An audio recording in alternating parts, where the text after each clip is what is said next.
it's Cricket from the Coat Hangers, and you're listening to Drop the Mic. Okay, mister, here it is. All right. What about your grandfather? Forget what he said. He's crazy. We need the money. Now, come on. You want it or not? I want it. Look, mister, there's 3 rules you've got to follow. Yeah, what kind of rules? Keep him out of the light. He hates bright light, especially sunlight. It'll kill him. And keep him away from water. Don't get him wet. But the most important rule, the rule you can never forget, no matter how much he cries, no matter how much he begs, never feed him after midnight. You got it? Sure, kid. Whatever you say.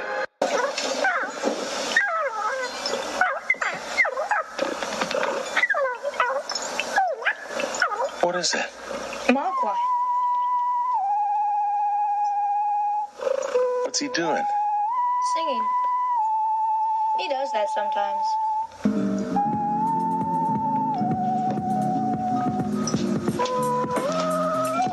I gotta have him. He's incredible.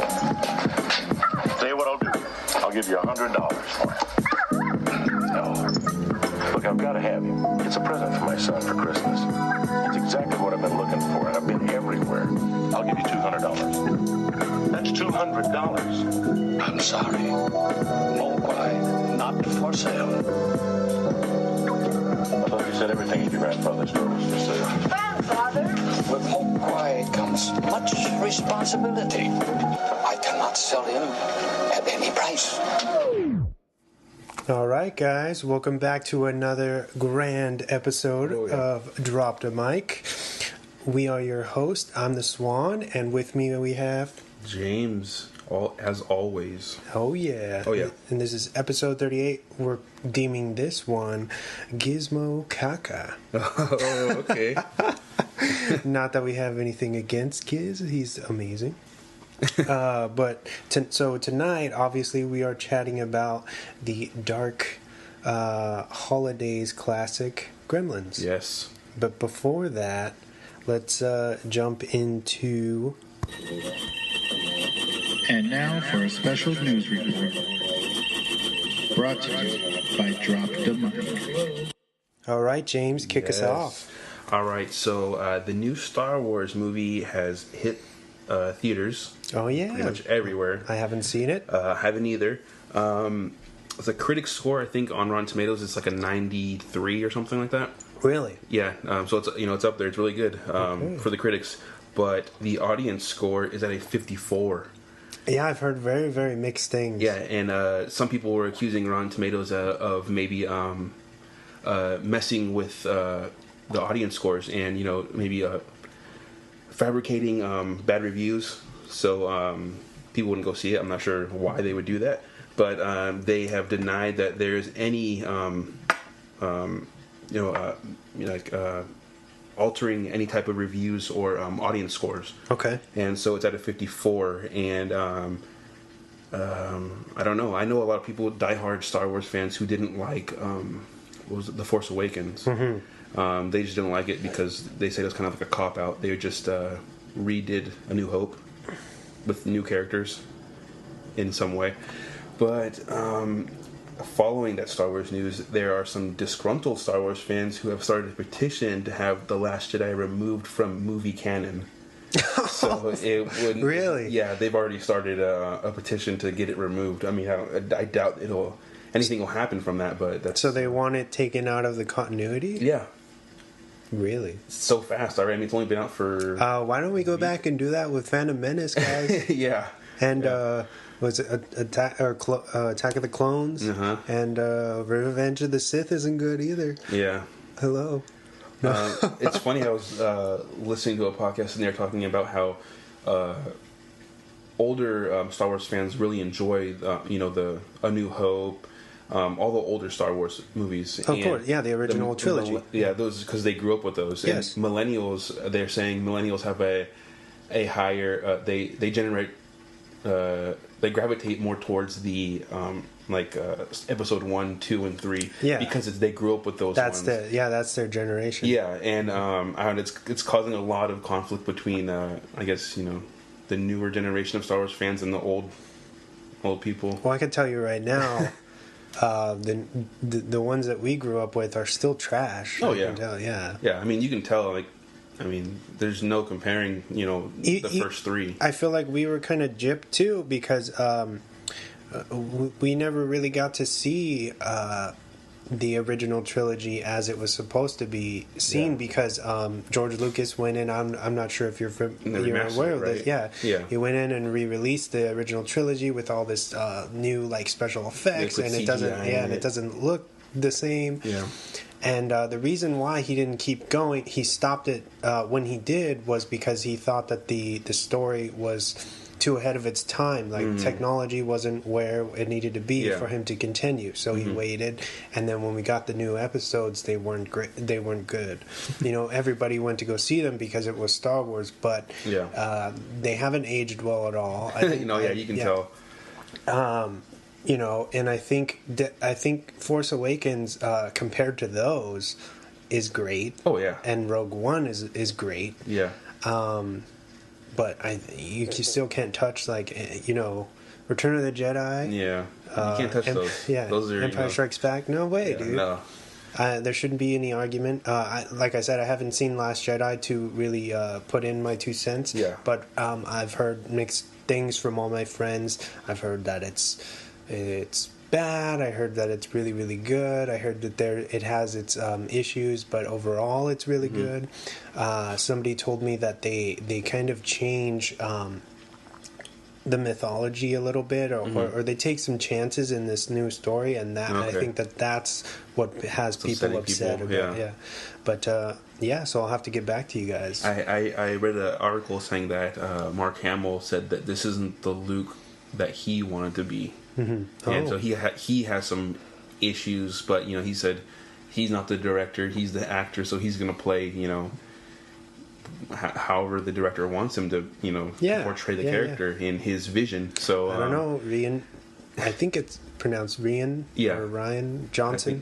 But anyway, he did Looper and Brick, but the guy's a masterful filmmaker. So, and he's also, I feel like, has a different take on things, or I would expect him to. And of course, some people are going to be upset with that. But it's like, why do we want to see what we've already got? You know what I mean? So if they are taking risks, I'm behind that. Yeah, because it's something new. You don't want to see the same thing recycled.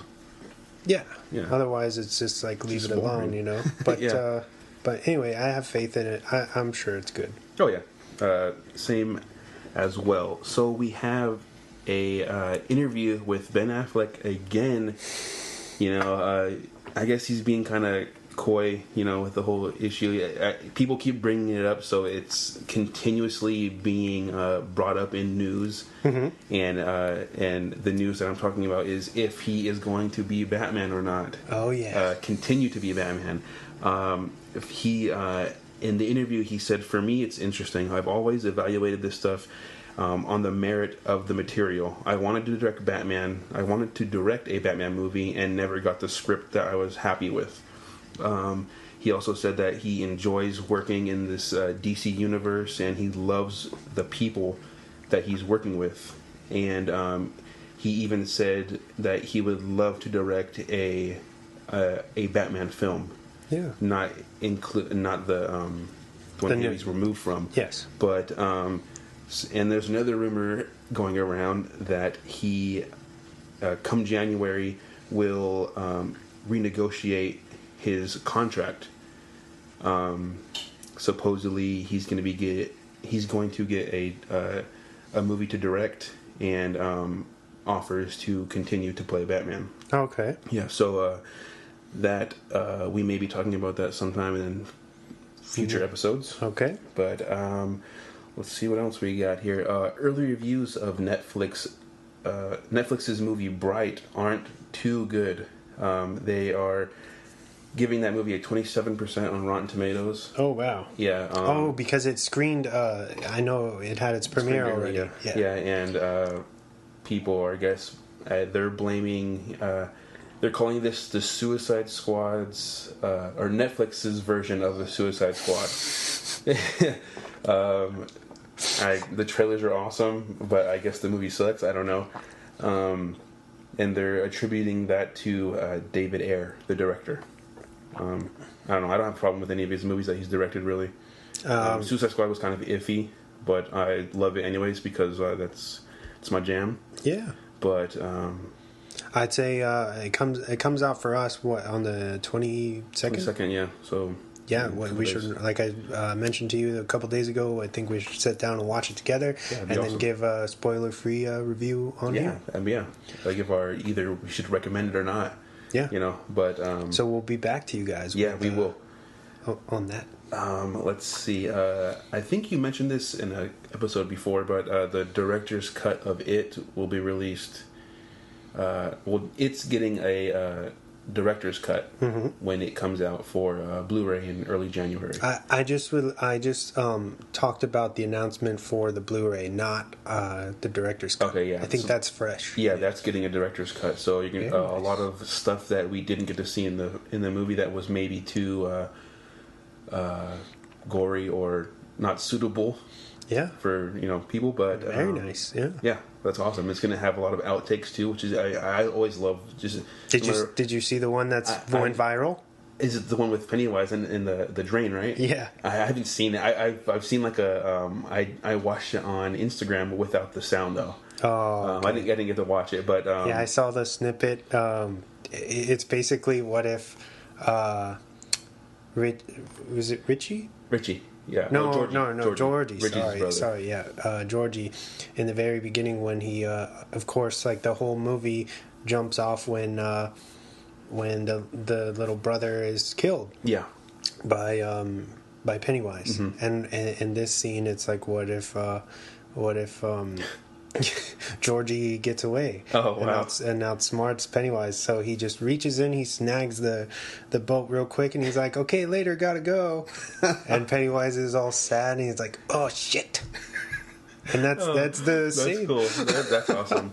See, I really enjoy like the special features in movies, especially like outtakes and deleted scenes and stuff. It's cool to see how the movie could have went, or certain movies could have went in different directions. Yeah, or just seeing how they had fun on set. Yeah, chemistry and stuff on set, yeah. That is it for my news. Kind of short and sweet, not too much. Cool. Yeah. I have a few things myself. Awesome. All right, starting off with some more video game news. Oh, yeah.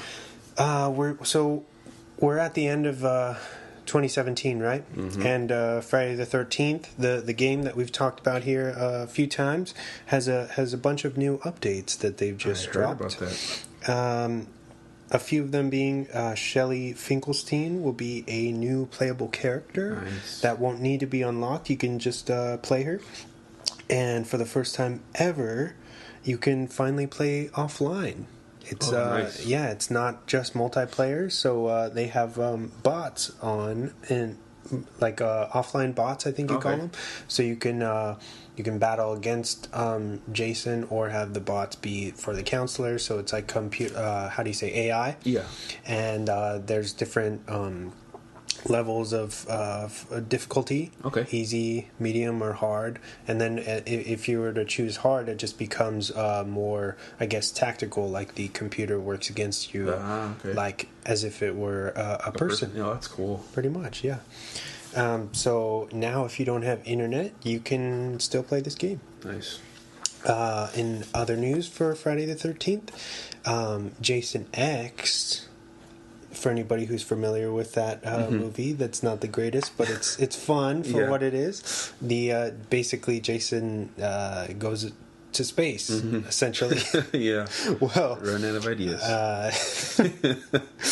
A futuristic map for based on that film will be released very, very soon as the Uber Jason, which is the when he gets like a remodel, and he's like steel and all crazy badass looking.